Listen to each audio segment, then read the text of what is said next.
Cloning strategies. First, briefly we will focus on the introduction or the overview of cloning strategies. In previous topics we discussed that what are the different methods that can be used for cutting and joining DNA molecules, and how the DNA molecules or fragments, they can be ligated with suitable cloning vectors. So any cell-based cloning, it requires 4 basic steps. The first step is that there must be a method that can produce discrete DNA fragments from any source. So for this purpose, restriction endonucleases, they are the most suitable choice. So after DNA fragmentation, the next step is that there must be some reactions available that can join our discrete DNA fragments into a suitable cloning vector. And you have the idea that different cloning vectors are preferred. That may include plasmids, bacteriophage lambda, cosmids, and even bacterial artificial chromosomes or the yeast artificial chromosomes that can clone comparatively larger DNA fragments. They can be used as a cloning vector. So this is the second step, where the target DNA, it is ligated with suitable cloning vector. Third step is that this recombinant cloning vector, it should be introduced into a suitable cloning host where it can be replicated.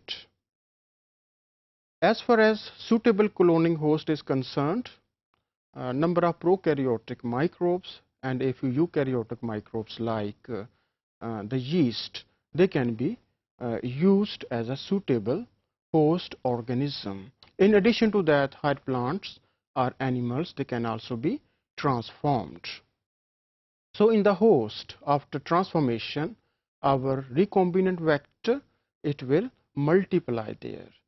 And the final step is that we must have some suitable strategies to detect our cloned gene into the host organism. That is proper. Some screening strategies must be available so that we ensure that our gene of interest, it is present in that particular host organism. This diagram, it gives generalized overview of cloning strategies. As I told you that 4 basic steps are required for cloning. First step is to isolate DNA fragments. And for this purpose, to generate DNA fragments, different techniques are available. The most suitable one is to use restriction endonucleases. So the source DNA, it can be digested with appropriate restriction enzymes to produce discrete DNA fragments. In addition to that, mechanical shearing, it can also be used to produce DNA fragments. And the DNA that is synthesized from the messenger RNA, which is called as the cDNA, it can also be the source of the gene of interest. Another source of DNA is that if we know the sequence of our gene of interest, then it can be chemically synthesized in the lab, and it can also be used for cloning purpose. And finally, the PCR product. By using specific primer, we can amplify our gene of interest, and then we can use that amplified fragments to join with suitable cloning vector. And these arrows indicates the suitable joining vector or technique. In the second step, DNA fragments, they can be joined by homopolymeric tailing.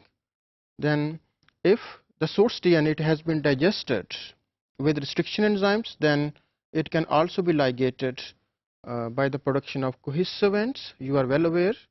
And in addition to that, blunt ends that are produced, they can also be ligated.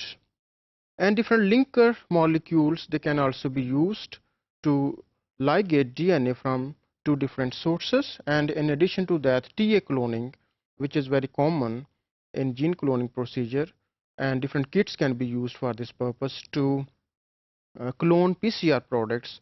So TA cloning, it is also used. In the third step, in the basic cloning, it is introduction into a suitable cloning host.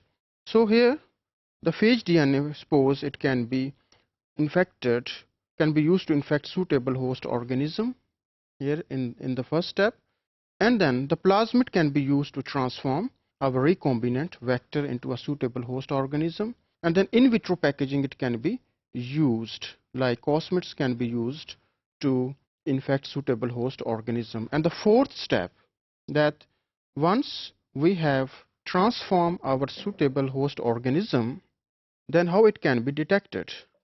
The first step is that we can perform hybridization technique.